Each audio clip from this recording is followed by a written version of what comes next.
Bienvenue sur l'entreprise de demain, le podcast qui porte la voix des pionniers qui œuvrent à une entreprise conjuguant humain, impact et performance. Le podcast qui inspire les DRH, les dirigeants, les managers, qui leur donne envie et les clés pour agir. Je suis Delphine Zanelli, conférencière, formatrice et facilitatrice. Mon métier ? Faire de vos managers des leaders qui libèrent le potentiel de leurs équipes et stimulent la croissance de leur entreprise. Ce podcast n'est pas un mode d'emploi. Mon ambition, ici, est de poser les vrais sujets, ceux qui vous questionnent au quotidien, de les aborder avec des profils d'invités variés, d'apporter un regard nuancé et de proposer des clés d'action très concrètes.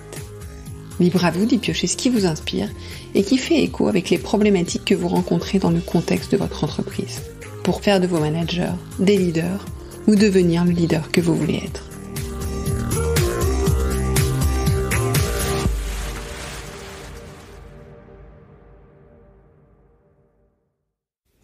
Bonjour, bienvenue dans ce nouvel épisode. Je suis ravie de vous retrouver, tout comme tous les jeudis. Et si vous n'avez pas écouté mon épisode posté lundi dernier, dans lequel je vous présente mes vœux et aussi les nouveautés du podcast, et pas que, pour l'année 2024, je vous renouvelle mes vœux. Et si vous voulez savoir quels vœux je vous présentais, je vous laisse écouter l'épisode. Aujourd'hui, on va parler d'une thématique importante pour démarrer l'année. Je l'ai fait l'an dernier, ça a été l'épisode le plus écouté de l'année. Donc on renouvelle un épisode sur les enjeux 2024. Cette fois-ci, j'ai choisi de le faire en rebond à une conférence qui avait lieu dans le cadre du LabRH cette semaine à Paris et en visio. Et donc j'ai interviewé Alexandre Stourbe, qui est le directeur général du LabRH, et Mathilde Lecause, qui est DRH de Mazars France et aussi présidente du LabRH. Et avec eux, j'échange sur leur vision des enjeux, alors RH 2024. Avant de vous laisser avec notre conversation, je voulais vous redire qu'il y a en ce moment un questionnaire que je vous propose en ce moment, un questionnaire pour gagner qui m'éclaire sur le podcast, sur votre écoute, sur vos besoins, sur vos envies, sur le moment dans lequel vous voulez que je vous propose des événements. Et pour vous remercier du temps que vous prendrez pour répondre à ce questionnaire, soit quelques minutes, je vous fais gagner 2 places pour le Salon du Management qui se tient le 27 février prochain à Paris, lors duquel j'interviens avec énormément d'autres intervenants très inspirants. Et donc, je vous fais gagner 2 places gratuites. Donc, si vous voulez gagner des places, répondez au questionnaire, ça me sera super utile. Ça vous sera utile parce que je vous proposerai des choses plus pertinentes. Et vous pourrez essayer de gagner 2 places. Le lien vers le questionnaire et dans les notes de l'épisode. Ceci étant dit, je vous laisse maintenant en compagnie de Mathilde et d'Alexandre. Bonjour Mathilde, bonjour Alexandre. Bonjour Delphine. Bonjour Delphine. Alors merci d'être avec moi aujourd'hui. Nous allons parler des enjeux RH 2024. Donc on sort d'un talk que vous avez fait dans le cadre du LabRH, puisque Mathilde, tu es présidente du LabRH et Alexandre, tu diriges le LabRH. Absolument. Et donc, je voulais revenir sur ce que vous aviez évoqué. Et je voulais commencer par ce qui me paraît assez important, qui est la notion d'équilibre. Alors, c'est revenu, je pense, 10 fois dans ce que vous avez évoqué. L'équilibre dans beaucoup de choses, on va y revenir, mais bien sûr qu'on commence par l'équilibre vie pro, vie privée. C'est marrant parce que j'accompagne des managers qui m'ont montré que le CESE vient de faire une enquête pour les Français où ils veulent travailler sur un meilleur équilibre vie pro-vie privée et ils demandent les idées, les initiatives aux Français de ce qui pourrait être mis en place dans les entreprises. Donc, comme quoi, c'est un sujet sociétal aujourd'hui. Mais moi, j'avais envie d'en parler avec vous au-delà de l'utopie, parce que bien sûr qu'on pourrait tous espérer travailler que 3 jours sur 5, être payé 5 jours, etc., pour trouver un équilibre. Mais la réalité, on en parlait à l'instant avec Mathilde, c'est que on a envie d'être nourri dans son aspect professionnel et en même temps, faut pas que ça déborde. Donc, quels sont les enjeux et quelles sont les pistes aujourd'hui d'action sur ce sujet de l'équilibre vie pro, vie privée ? Oui, c'est ça. Alors peut-être juste un point, je parlais souvent d'équilibre vie pro, vie perso, et on m'a repris à plusieurs fois en disant non, c'est l'équilibre des vies. Et il ne faut pas forcément dissocier la vie pro de la vie perso, parce qu'aujourd'hui, dans nos sociétés, on ne peut pas dissocier la vie pro et la vie perso. parce que la vie pro intervient ou rentre directement dans la vie perso et inversement. Donc c'est l'équilibre des vies. J'ai une vie de famille, j'ai ma vie individuelle en tant qu'individu parce que j'ai mes activités personnelles, j'ai ma vie professionnelle, donc j'ai un équilibre des vies pour moi en tant qu'individu dans l'organisation. Après oui, c'est un vrai sujet aujourd'hui dans le domaine des entreprises et des ressources humaines, comment conjuguer cet équilibre des vies, que ça soit à travers des vacances illimitées, que ça soit à travers la semaine, tu parlais Delphine, 3 jours rémunérés 5, mais il y a la semaine de 4 jours. Oui. Il y a la semaine de 4 jours, aujourd'hui on est rémunéré 5 jours. On a évoqué ce matin avec Mathilde le sujet des aidants, c'est un équilibre de vie, des vies aussi, si je suis salarié aidant, si je vis un divorce, etc. etc. Oui, je pense qu'effectivement, comme on dit, l'équilibre vie pro, vie perso ou l'équilibre des vies, il est tellement personnel qu'en fait, je pense qu'aujourd'hui, déjà les Français, les salariés, sont en quête quand même de plus en plus de flexibilité pour pouvoir eux-mêmes doser l'engagement qu'ils vont mettre à travers le travail. Il y a peu, mon équilibre avec ma vie familiale, mais aussi j'ai des activités extra-professionnelles, j'ai des activités associatives, je suis slasher, j'ai plusieurs activités en même temps. Et je pense qu'aujourd'hui, il y a à la fois cette volonté et de pouvoir équilibrer en fonction de ce qu'on a envie de donner. Et c'est là où on voit qu'au-delà des congés que Alexandre a évoqués, la flexibilité autour du temps de travail, surtout des modalités de contrat de travail. On a parlé aussi beaucoup du freelancing ces derniers mois, surtout les gens qui ont plusieurs activités. C'est vrai qu'on était monomodèle et en fait on rend compte, au même titre que la personnalisation de l'expérience, la personnalisation des besoins, aujourd'hui il y a aussi la personnalisation de l'organisation de travail qui est très très différente en fonction des individus. Mais je pense que au-delà du temps, moi je crois beaucoup plutôt à, quand on parle de l'équilibre de vie, c'est la qualité du temps. Est-ce que les gens ont vraiment envie de moins travailler ? Je suis pas sûre. En tous les cas, il y a aussi beaucoup de gens qui aspirent à travailler plus pour gagner plus. Faut pas mettre de côté aussi tous ceux qui sont parfois en situation de précarité, et ça existe. Mais c'est surtout se dire, quand je ne travaille pas, le temps qu'il me reste, qui est à ma disposition, est qualitatif. Donc je trouve qu'aujourd'hui, derrière les sujets d'équilibre de vie, il y a la santé mentale, la qualité de vie au travail, c'est-à-dire je peux travailler que 4 jours par semaine, mais si je suis stressée les 3 autres jours restants, parce qu'en fait mon travail reste... donc c'est aussi tous ces enjeux-là pour moi derrière l'équilibre de vie. J'en parlais, on en parlait Delphine, mais moi le fait de vivre à Rennes et de travailler à Paris, donc je fais 3 jours à Paris en moyenne par semaine, 2 à 3 jours. Alex, tu fais exactement la même chose. Ça pourrait beaucoup de gens questionnent l'équilibre de vie. Ah, mais tu fais comment pour avoir un équilibre de vie ? Sous-entendu, t'es pas tout le temps chez toi. Parce qu'on pense encore l'équilibre de vie la journée, le soir, la journée, le week-end. Mais en fait, moi, ma qualité de vie, elle est bien meilleure parce qu'en fait, le temps que je suis chez moi, il semble peut-être plus réduit, mais qualitativement, alors moi j'ai gagné en qualité de vie incroyable parce que je suis beaucoup plus sereine, mon temps est plus qualitatif. Mais il est aussi vachement plus siloté. Tu priorises tes tâches. Puis j'ai le temps à Paris pour certaines choses. Alors je télétravaille quand je suis en Bretagne, mais il y a un côté, je remets des frontières pour me reprotéger de mon temps et le rendre plus qualitatif. C'est très personnel. À une autre personne, ça lui irait peut-être pas. Donc je pense que l'enjeu aujourd'hui, c'est surtout de faire confiance et de pouvoir mettre en œuvre pas mal de dispositifs pour que chacun puisse trouver le meilleur modèle. Parce qu'en fait, c'est bien plus complexe que juste avant les horaires de travail, à quelle heure je rentre et tout. Et il y a une logique de flexibilité, c'est-à-dire que ces temps de vie, alors Mathilde parlait de moi, et en effet j'habite à Marseille et je travaille à Paris, mais c'est des moments de vie aussi. C'est-à-dire que peut-être dans cette phase de vie que toi, à titre perso, te convient, et dans 3 ans, 5 ans, ça évoluera vers d'autres choses. Et donc l'entreprise doit apporter cette flexibilité sur ces gestions des temps de vie. Et je vous invite à regarder, si ça peut être déjà fait par les auditrices et les auditeurs de ce podcast, le documentaire de Samuel Durand, Time to Work, qui adresse ce sujet-là. Et c'est intéressant de voir les retours d'expérience en Italie ou dans les pays d'Europe du Nord sur ces gestions des temps de vie. Et derrière, ça appelle aussi une conduite du changement et des nouveaux modes de management. Je mettrai le lien vers le documentaire, c'est une bonne idée.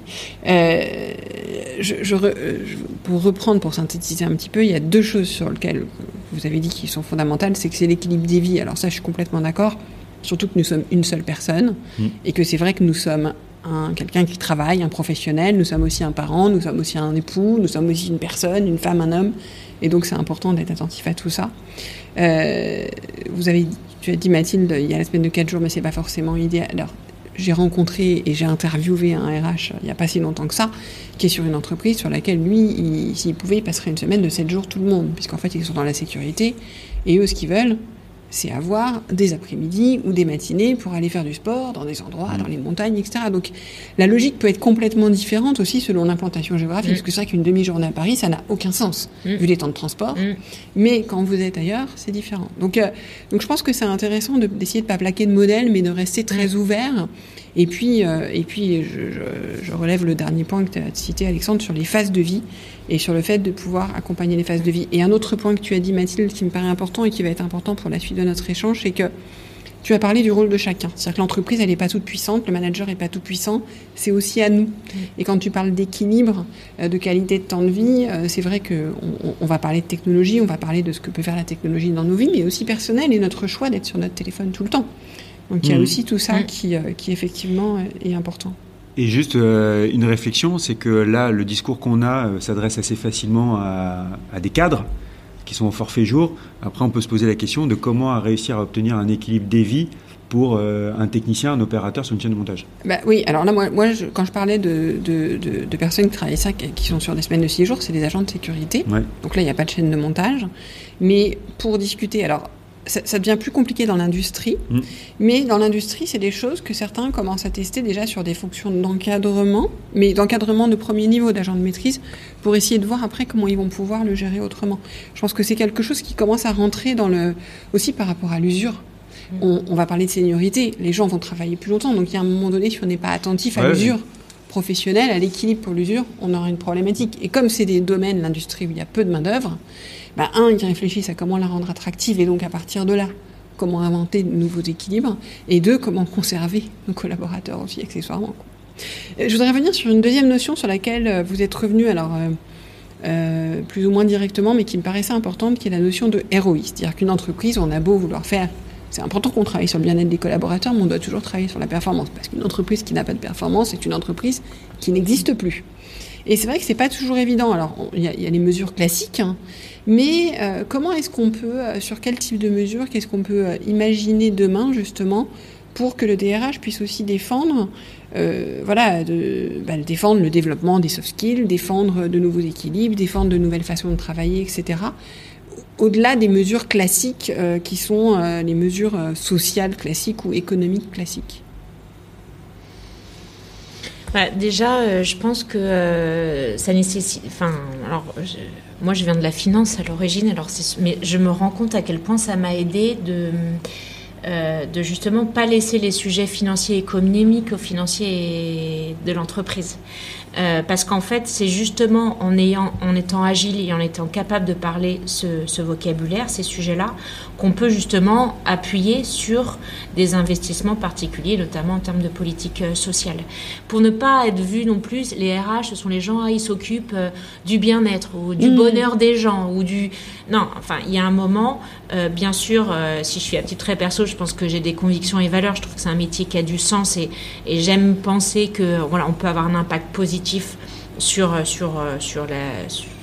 les gens, attention, sur en tout cas leur environnement pour faire un professionnel, et que c'est bien. Pour autant, j'ai bien conscience qu'il y a un moment, on est nous-mêmes salariés d'une organisation et notre job, c'est quand même aussi d'accompagner la performance de l'organisation. Et pour pas justement opposer les deux, ça nécessite que plus on comprendra, enfin moi je sais que ça m'aide énormément à relier au business toutes les politiques, en fait. Un collaborateur engagé, une satisfaction employé forte, c'est en général une satisfaction client forte. Comment on va pouvoir corréler les deux, par exemple, pour démontrer que, voyez, un salarié heureux, on le sait tous. Sauf qu'après, il faut pouvoir, de façon très pragmatique, le démontrer. Et comment tu le démontres ? Alors on a le NPS salariés, on a le NPS client, et en fait on va pouvoir rapprocher en fait par zone de vie, par activité, en fait les deux taux pour pouvoir. Alors nous on est au tout début parce qu'en fait on a toujours fait de la mesure de la satisfaction, mais on n'était pas sur le NPS qui est très particulier parce qu'il y a une façon très particulière de le mesurer. Il y a très peu de nuances d'ailleurs à l'intérieur. On voit que ça peut faire peur quand on prend, mais bon, si on veut pouvoir en tout cas à un moment parler et clients et collaborateurs, il faut bien qu'on ait un référentiel commun. Et donc du coup, c'est vrai que cet indicateur, il adresse les deux cibles. Et donc du coup, pour pouvoir dire, dans les équipes où les gens sont heureux, en général, l'engagement, il est là. Il y a un peu plus de ce qu'on doit faire. Et puis du coup, c'est des clients aussi heureux. C'est un exemple. Je pense qu'il y a tous les sujets autour de la rétention, même si je ne crois pas à la rétention pour la rétention, mais davantage à l'engagement. L'engagement crée de la rétention. On a envie de rester dans une organisation dans laquelle on se sent bien, qui prend soin de nous, etc. Donc, et ça, on sait aussi que le turnover, c'est des dépenses en moins, en tous les cas, puisque nous, à l'inverse, trop de turnover, ça génère clairement des dépenses complémentaires. Donc, du coup, c'est pouvoir vraiment de parler d'un point de vue économique. Si on fait ça, on le fait de point de vue philosophique, mais après, il faut pouvoir le relier à des aspects très business et économiques de l'organisation pour justement ne pas passer par les humanistes de la bande en se disant « Ah ouais, mais ça, c'est les RH encore. » Moi, combien de fois je l'entends, vous êtes déconnecté du business. Mais non, quand je fais ça, ça contribue au business, en fait. Ouais, je suis connectée. Et je pense que c'est une obligation.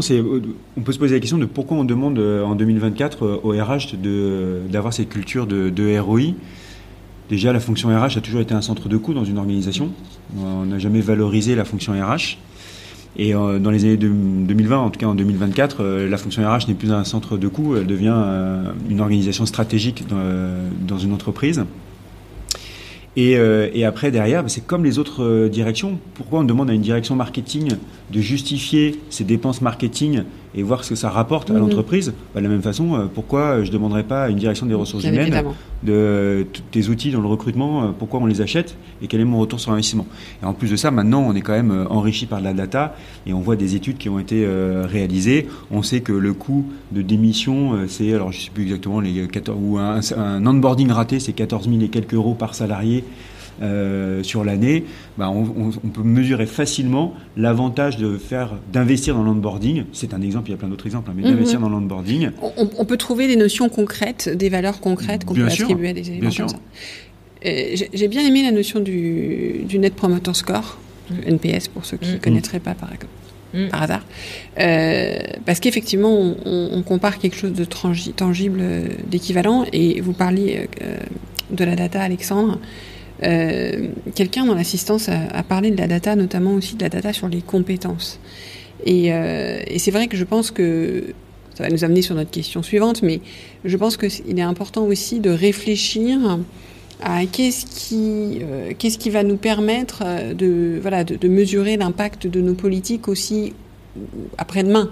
Et c'est vrai que commencer à savoir mieux identifier les compétences, enfin on sait les identifier, mais identifier des compétences qu'on ne savait pas identifier, tout simplement parce qu'elles n'étaient pas déclarées, parce qu'on va parler de soft skills, qu'elles n'étaient pas toujours reconnues, ou parce que les collaborateurs ou le manager ne l'ont pas encore perçu chez la personne.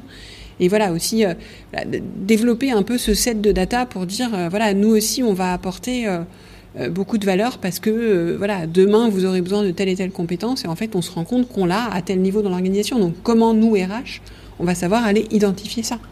Et c'est important. Alors, c'est la problématique quand on parle de ROI. Très souvent on se dit ROI égale chiffre, donc c'est du quantitatif en réalité. Et tu mentionnais tout à l'heure, Mathilde, pendant l'événement qu'on a réalisé, c'est le qualitatif. Et c'est comment tu mesures le qualitatif. Et là, pour le coup, c'est compliqué, je trouve. T'es mieux placé que moi pour en parler. C'est souvent déclaratif, d'ailleurs. C'est hyper dur de mesurer des compétences, des soft skills, parce que c'est du quali. Et est-ce que demain, on va en avoir besoin? Je suis DRH, donc j'oriente, mais est-ce que je suis entendu?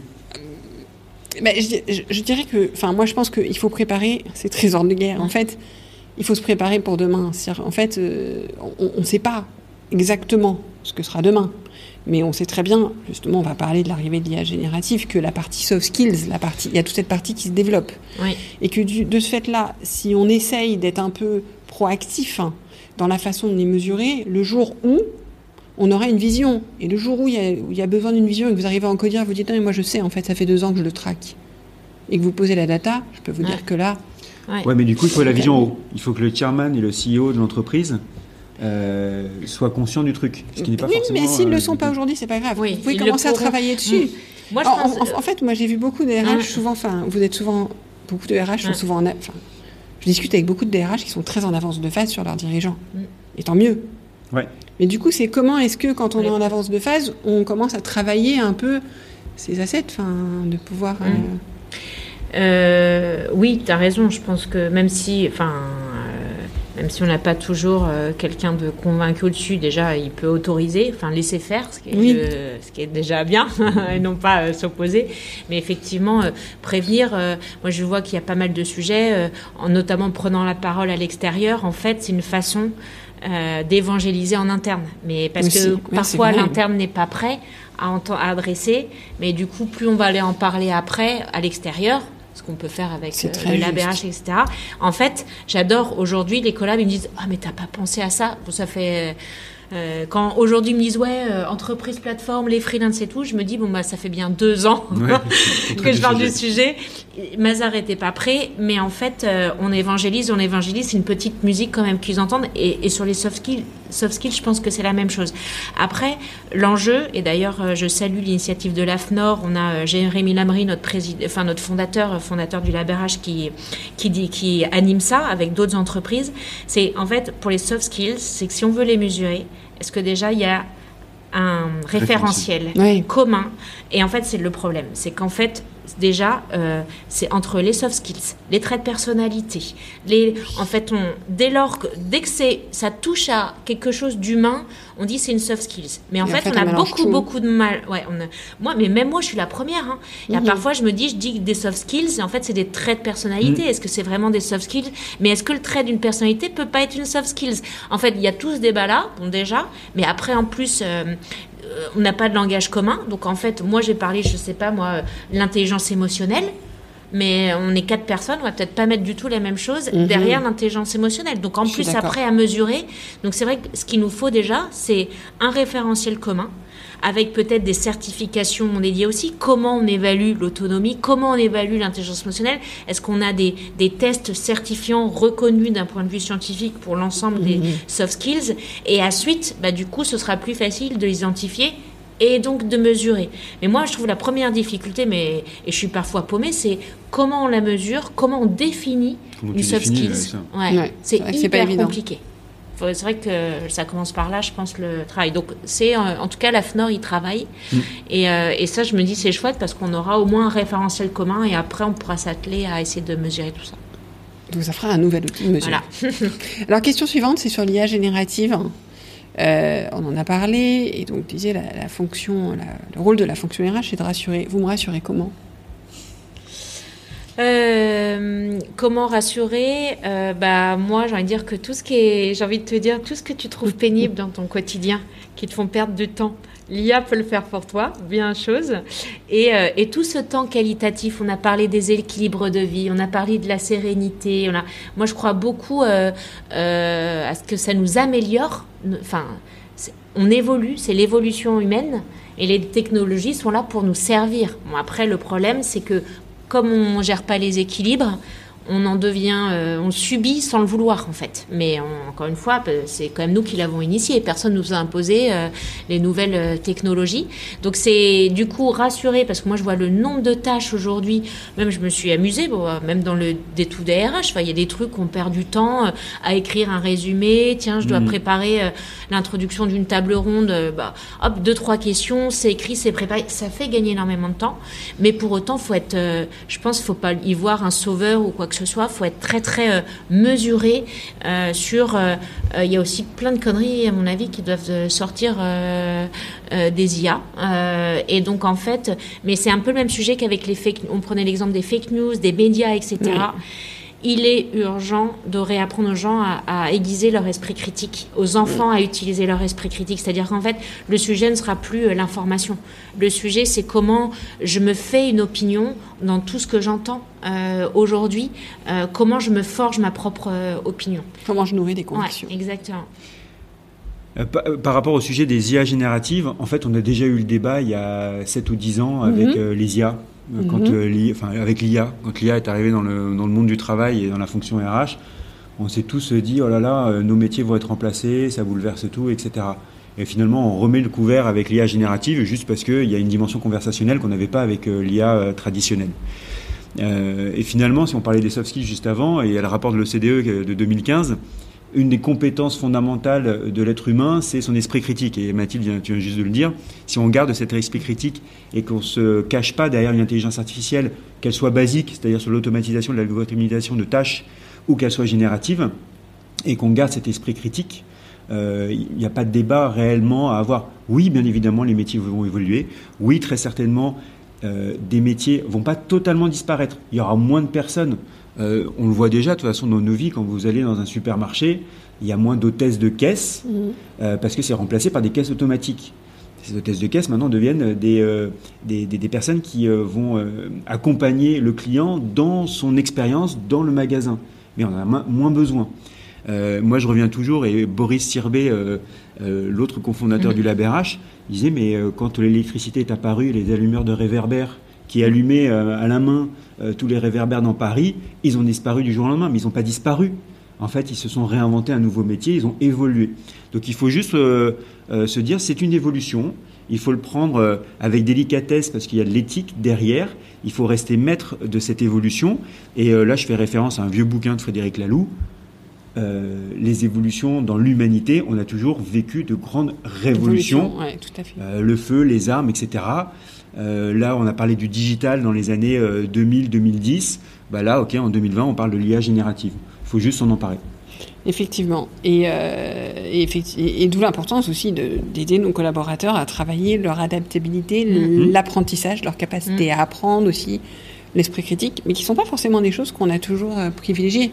Donc j'imagine que ça donne lieu aussi à une reventilation de la façon dont on forme les gens, dont on les accompagne. Moi, j'ai l'impression, c'est vrai que plus technologiquement on évolue, on avance, plus en fait la seule manière de se préserver de ça, de protéger l'espèce humaine, parce qu'il y a même des fondamentalistes qui sont dans des débats, mais un jour le robot va prendre le pas sur la et tout, c'est justement de cultiver ce qui fait notre humanité. Ouais. Et donc tous nos soft skills, toute notre intuition, nos émotions, cet esprit critique. Et en fait, donc quelque part, c'est cultiver le meilleur de ce qui fait l'être humain. Exactement. Donc je pense que c'est super chouette, justement, parce que c'est en faisant ça qu'on ne sera jamais remplacé par une machine. Mais c'est vrai qu'il y a des choses aussi très culturelles. On n'a pas été habitué à ça. On n'est pas habitué à ça dans notre éducation. Et en France, la culture française, si on parle des émotions, c'est tabou, on n'avait pas le droit d'en parler. Alors l'esprit critique, par contre, le français, quand même, il le développe. Alors est-ce que c'est l'esprit critique ou c'est parce que la critique est Ouais, c'est vrai. Bon, parfois, on ne sait pas trop. Voilà. Mais c'est vrai qu'en tout cas, les sujets... et c'est vrai que dans d'autres cultures, on sent, dans la manière d'éduquer et former, on va être beaucoup plus dans exprimer ses personnalités, tester, rebondir, etc. C'est là où je me dis... Voilà, apprendre à se connaître. Et c'est là où je pense qu'on a encore du chemin à faire, certainement aussi dans l'éducation, parce que tous ces sujets-là, il faut les aborder tout jeune, en fait, tout petit. Ouais. Tout à fait. Autre thématique, l'intergénérationnel. Vous avez parlé, on a parlé beaucoup de l'intergénérationnel. Vous disiez que la seniorité est une compétence en soi, qu'il fallait la reconnaître. Vous parliez de la reconnaissance, notamment en interne, mais est-ce qu'il n'y a pas encore des gros freins à l'embauche ? Est-ce que fondamentalement aujourd'hui, vous pourriez me dire que les entreprises vont regarder la candidature d'un senior de la même manière qu'une autre candidature ? Je pense déjà une dimension culturelle. On a été habitué, moi j'ai fait un peu de recrutement de par le passé. En fait, dans le recrutement, on a des biais et ces biais-là, c'est typiquement d'écarter un senior parce que spontanément on dit senior et ça avait été une question trop vieux, trop cher. Trop cher, oui. Alors, il y a le côté trop cher, mais même si j'enlève le côté trop cher, il y a le côté trop vieux. Trop vieux et trop cher aussi. Alors, il y a trop cher. C'est vrai que ça a fait un grand débat ce matin, mais moi, je sais qu'il y a des postes, je ne mets pas de salaire parce qu'en fait, selon le profil de la personne, je vais adapter le poste et donc adapter la rémunération. Mais sauf que statistiquement, s'il y a 10 ans d'écart entre deux candidats, c'est bien le candidat le plus senior dont les prétentions. Donc, quand on me dit il n'y a pas de lien directement sur seniorité et salaire, si, parce qu'en fait, en France, on rémunère quand même à l'ancienneté. Enfin, et c'est notre logique. Je commence jeune, je pars à la retraite, je dois mettre de côté. Enfin, c'est notre logique. Mais on n'a jamais parlé des compétences développées. Et comme on a longtemps été sur l'expertise, c'est vrai que le numérique a dit, mais l'expertise, en fait, elle se fait disrupter parce qu'aujourd'hui, je googlise n'importe quoi et puis je peux avoir accès à l'information. Donc ça montre bien que c'est autre chose qu'il faut valoriser dans la seniorité. Mais il y a un frein. Moi, par exemple, il y a des postes. Si par exemple on candidate à 60 ans, à 58 ans, il y a clairement un âge où ça devient très très compliqué. Et c'est même pas il va être ou elle va être has-been, dépassée. C'est en fait, il ne restera que X années. Est-ce que ça vaut le coup d'investir à ce poste-là quelqu'un qui va ne faire que ces 3 prochaines années chez nous ou ces 4 prochaines années chez nous? À 58 ans, tu fais plus que 3 années. Ou 6. Mais en fait, 60. Mais oui, sauf que du coup, passer 58, 60, tu dis tu vas prendre quelqu'un un peu. Je pense que ça. Il y a un vrai tabou là-dessus sur t'as envie que la personne elle reste le plus longtemps possible. Mais ça c'est pas une utopie aujourd'hui. Je pense. Alors peut-être pas en fin de, quoique. Est-ce qu'il faut pas mieux quelqu'un pendant 4 ans qui a. Je suis d'accord. Je suis d'accord. Je suis d'accord, mais je suis d'accord, mais je de... pense que c'est un frein. Je l'ai déjà entendu. Et en plus, surtout à des postes clés de l'organisation, des postes de leadership, d'exécutive. Souvent ça revient. Après, il y a la logique de productivité et on parlait d'équilibre des temps. Une personne à 58 ans, je ne dis pas que tout le monde à 58 ans a déjà fondé une famille, etc. Il y a des personnes célibataires, mais dans la grande majorité des cas, on n'a plus d'enfants à charge, on n'a plus de crédit IMO, on est un peu focus sur notre job s'il n'y a pas de problème de santé. Mais tu n'as pas non plus la même... oui, mais à contrario, et c'est là aussi, comme on a un aspect travail égal sacrificiel, je travaille beaucoup, en tout cas pareil, si tu revas sur des postes évolutifs, etc., il y a un peu cette notion, est-ce que tu as encore l'énergie ? Tu vois, les postes où il y a... Je dis pas encore une fois que je me convaincu, mais je pense des questions, parce que parfois tu peux avoir beaucoup de déplacements professionnels, des amplitudes horaires assez conséquentes, et en fait, il y a aussi que physiquement... Mais ça va être des postes à responsabilité. Oui. Si tu redescends après... Oui, non, c'est pour... Mais même à responsabilité, pour moi, ça veut dire que c'est des personnes qui ont un meilleur équilibre, qui seront plus efficaces, et du coup, qui aura un impact sur les... Enfin, on a commencé par l'équilibre, qui aura un impact sur les populations en dessous qui est important. C'est-à-dire qu'en fait... Moi, honnêtement, dans ma carrière, j'ai été très, très aidée par des seniors, mais depuis très jeune, mais des seniors de 70 ans. Et en fait, il y avait une capacité de boulot de malade. Et en fait, pourquoi ? Parce qu'effectivement, dégager de charge mentale, de toute problématique familiale, etc. Alors après, encore une fois, c'est pas tout le monde, hein. On est bien d'accord, mais il ne faut pas tous les seniors à la tête des boîtes. Mais... il y a aussi ce côté recul, ce côté et ce côté focus et ce côté équilibre de vie. Oui. Et de dire retour d'expérience. Voilà, et de dire aussi est-ce que j'ai besoin de me balader tous les jours de la semaine ? Moi, j'ai besoin d'une journée dans la semaine sur laquelle je pose les choses, mais en fait, tout le monde en a besoin. Donc en fait, c'est parfois aussi complètement. D'ailleurs, de la même manière que la première fois que j'avais échangé avec Welcome to the Jungle sur la semaine des 4 jours, au tout début de leur expérience. Il m'avait dit c'est vraiment bien pour les jeunes. Je dis mais c'est bien aussi pour les quarantenaires, qui en général, les quadras, sont en questionnement, donc ça leur laisse une journée pour se questionner. Et puis c'est bien pour les plus seniors qui ont envie de travailler sur un rythme différent. Donc en fait, on voit bien qu'on a quand même des besoins assez universels et qu'il peut y avoir un effet... Je trouve qu'il peut y avoir un effet de vase communicant qui est intéressant. Dernier point, avant de vous laisser...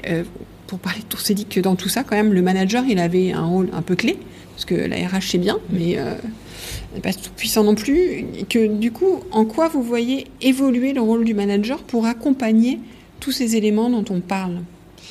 Alors moi, ça fait quelques années, et je pense que c'est encore vrai en 2024, tu me diras ce que tu en penses, Mathilde, c'est que la fonction RH ne va pas être remplacée par l'intelligence artificielle générative. En revanche, est-ce que la fonction RH ne va pas être redistribuée auprès des managers ? Et est-ce qu'une direction des ressources humaines, dans quelques années, aura toujours une légitimité ? Et est-ce que les ressources humaines ne devraient pas être sous la responsabilité des managers des différents périmètres de l'entreprise ? Donc le rôle du manager... Sorti de la partie légale et sociale. Sorti de la partie donc légale la partie et sociale développement. Qu'on pourrait mettre rattaché auprès d'une direction juridique d'une entreprise. Et du coup, le volet dev RH, en effet Delphine, le mettre sous la houlette des managers. Alors, moi, j'y crois pas, mais enfin déjà souvent je constate qu'on confond management et RH. C'est-à-dire qu'en fait, dès lors qu'on traite un sujet humain, on fait des RH. Et moi, chez nous, ils disent je fais des RH. Non, là tu fais du management. Et ça c'est un processus RH. En fait, avoir le courage de faire de l'évaluation à la performance ou d'émettre des feedbacks ou une évaluation, c'est un exercice managérial. Mais penser les grilles de rémunération pour une équité, une transparence absolue dans l'organisation, c'est un processus RH. Moi, je vois vraiment 2 niveaux. Donc pour moi, oui, les managers font aussi des actions RH, mais je les vois plus animées et développées par la fonction RH, c'est-à-dire la fonction RH l'expert, parce que ça bouge tellement qu'en plus il faut aller se mettre à jour entre les outils, les nouvelles réglementations sociales, même les sujets de développement. Mais par contre, pour moi, c'est les managers qui sont vraiment l'antenne, en fait, c'est la continuité, et c'est bien eux au quotidien qui œuvrent. Mais qui aide les managers ? Déjà, tu vois, je pense qu'il faut quand même quelqu'un qui aide les managers dans leur développement, dans leur posture, dans leurs soucis. Et donc, en fait, quelque part, qui vont s'orienter. Et du coup, on est plutôt les coachs les RH deviennent plutôt les coachs de managers ou développeurs de managers. Coach de managers ou simplement des outilleurs de managers ? Les deux. Je pense les deux. On les outille, on les coach, on les développe. Au sens large, leur apporter aussi des nouvelles techniques. Mais moi, j'ai du mal à voir pas de fonction RH parce que aujourd'hui, on peut sous-traiter un certain nombre de choses, si on voulait externaliser ou avec l'IA et tout. Mais il y a plein de choses. C'est quoi l'expertise RH ? Tu vois, dans ce cas-là, ça questionne Moi, je crois que l'expertise RH, c'est aujourd'hui justement, on a parlé c'est pas que le droit social, c'est pas que des experts en droit social, c'est peut-être des managers, leaders plus sur la dimension humaine. C'est en tous les cas des gens qui vont être au carrefour entre les nouvelles technos, les notions de responsabilité individuelle, les sujets aussi d'environnement et d'égalité sociale. Enfin, tu vois, et de business. Enfin, tu vois, quelqu'un qui arrive un peu à articuler tout ça. Un gros PMO. Un gros DG. Ouais. Un peu un DG, hein. Ouais. Oui, je sais pas, je veux pas dire que la fonction RH est centrale dans les organisations, mais elle est de plus en plus... Alors ça, ce qui est sûr, c'est que pendant longtemps, on entendait beaucoup le binôme CEO-CFO. Ouais. Aujourd'hui, je pense qu'il y a une prise de conscience qui est CEO DRH. Tout à fait. Au sens, ce qui limitera les organisations de demain, c'est pas le business, enfin c'est pas le manque de clients, je pense, c'est le manque de collaborateurs et de gens. En tout cas, c'est une problématique aujourd'hui. C'est une vraie problématique aujourd'hui. C'est vrai qu'on ne sait pas demain, mais moi je pense que ça va rester un petit moment cette problématique. Et on voit de plus en plus de DRH devenir des directeurs d'entreprise. Aussi. Oui, alors c'est une tendance du marché, c'était pas le cas avant. C'est intéressent. Ouais. Et alors si on revient à notre manager, dans tout ça, comment son rôle doit évoluer ? Moi, je pense que déjà, pour faire ça, il faut être manager de métier. Enfin, on s'improvise pas. Enfin, moi, je suis assez convaincue de manager de métier. C'est pas un attribut statutaire de réussite que tu prends en évoluant. Vraiment. Mais encore, parce qu'il y a quelques années, tu comparais la superficie de ton bureau avec le nombre de fenêtres en lumière directe. Si tu avais une assistante, ta voiture de fonction et la taille de l'équipe qui t'était rattachée, ça explicitait globalement ta place dans l'organigramme de la boîte. Je caricature à peine, mais non, c'était ça. Ouais. C'était ça. Donc, c'était un attribut statutaire de réussite. Moi, je manage une équipe de 150 personnes ou 300, en mode je suis très important, mais il n'y avait jamais en général, c'était les gens sont à mon service. Je les manage pas, c'était cette notion-là. Alors qu'aujourd'hui, je pense qu'on est vraiment sur déjà, c'est des compétences clés que tout le monde n'a pas, qu'il faut développer. Je pense que c'est du temps. Enfin, tout le monde prend conscience que c'est devenu, et avec l'hybridation, la flexibilité de ça, c'est encore plus de temps parce que pour bien le faire. Donc oui, j'ai envie de dire, c'est un manager de métier, c'est une fiche de poste en soi. À part entière. Et à part entière. Et c'est peut-être pas fait pour tout le monde. Mais comme moi, je ne m'inventerais pas médecin généraliste.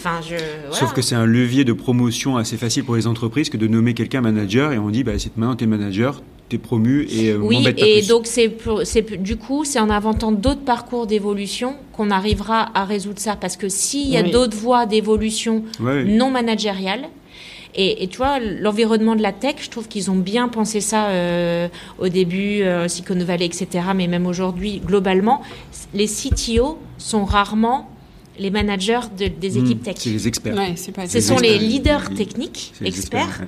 et ils ont des managers dans l'équipe. Ouais, Et d'ailleurs, dans une start-up, tu as souvent binôme. Tu vois, tu as celui qui s'occupe, qui est vraiment l'expert technique, et puis tu as, on va dire, l'autre qui s'occupe des opérations courantes, et notamment qui va aussi adresser tout ce qui est organisationnel, managérial, etc. Donc ça montre. Pourquoi ? Parce que les profils plus tech avaient aucun scrupule à dire. Alors moi, le management, zéro envie, mais ça n'a pas empêché leur évolution tellement ils étaient un peu lyriques, demandés. Sur les compétences des managers, quelles sont les compétences qu'on attend des managers en 2024 ? Moi, je fais référence à un livre blanc qu'on a écrit en 2021. Alors ça date maintenant, mais finalement c'est toujours plus ou moins d'actualité quand même. Il ne change pas tous les jours. Change pas trop. C'était un livre blanc sur le manager nouvelle génération qu'on a écrit avec le Village by CA, Welcome to the Jungle et Startup Inside. Et en fait, on passe du manager contrôle and commande, ce que tu disais, je contrôle une équipe, je commande et j'ai mes galons et j'ai un statut dans l'entreprise, au manager share and develop. Donc il est là pour partager et développer des compétences et accompagner en mode posture coach. Et ce qu'attendent les générations, qu'elles soient jeunes ou moins jeunes, ce sont des héros inspirants en termes de manager. C'est comment je m'identifie en quelqu'un, non pas parce qu'il a une belle voiture de fonction. Ça met une petite répression quand même. Là. Ouais, mais héros inspirant. Mais en effet, c'est comment j'embarque une équipe, je porte une vision et je sers un collectif pour que des personnes surperforment. Et je ne cherche pas à garder, moi, en tant que manager, ma propre place dans l'organisation. Oui, tu veux dire héros au sens le don de soi. Oui. Service aux autres. Oui. Alors que je pense que l'on entendait sans construire des Wonder Woman, qui donnent qui bourrent de scrupules et en fait, je pense qu'effectivement, et en même temps derrière tout ça, une sorte de normalité bienvenue de dire bon après on reste tous humains, nos failles, nos problèmes. Nos personnalités, c'est comme ça. Et voilà, nous ne sommes pas. Et alors juste pour finir, vous avez parlé de leadership écosystémique, ça veut dire quoi ? Oh, ça, c'est le terme de Mathilde. Je pense qu'aujourd'hui, donc on va retrouver la dimension leadership, mais écosystémique, c'est-à-dire que le leader, c'est celui qui sait justement se nourrir et faire croiser différents écosystèmes et créer de la valeur de ces rencontres-là. À l'heure où l'entreprise se transforme en tant que plateforme, on est beaucoup plus en partenariat. J'aime parler des collabs. On le voit dans le retail. Ouais. En fait, aujourd'hui, on n'est plus son précaré, enfermé sur soi, etc. Au contraire, un leader, il doit y chercher les idées ailleurs, il doit créer des connexions, c'est-à-dire comment il crée de la valeur en dehors même de l'organisation à travers différents écosystèmes. Et donc, c'est une valeur créée à 2, 3, 4 niveaux, en fait, au-delà des murs de l'entreprise. Voilà, c'était ça que j'ai. Après, leadership écosystémique, finalement, c'est plus de faire en sorte que l'entreprise devient un écosystème à part entière. Exactement. Mais on crée de la valeur à partir de ça. Ouais.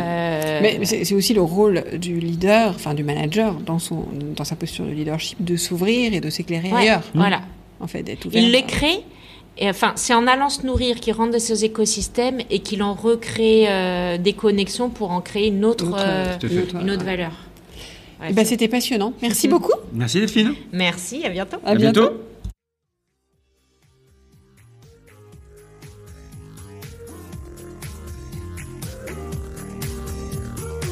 Merci de nous avoir écoutés jusqu'au bout. C'est sans doute que l'épisode vous a plu. Merci alors de le partager à 2 personnes autour de vous et de mettre une note et un commentaire sur Apple Podcasts ou Spotify.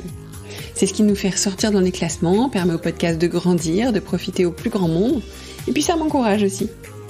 Et si ce n'est pas encore fait, abonnez-vous à la page L'entreprise de demain de LinkedIn pour ne rien manquer de l'actualité du podcast.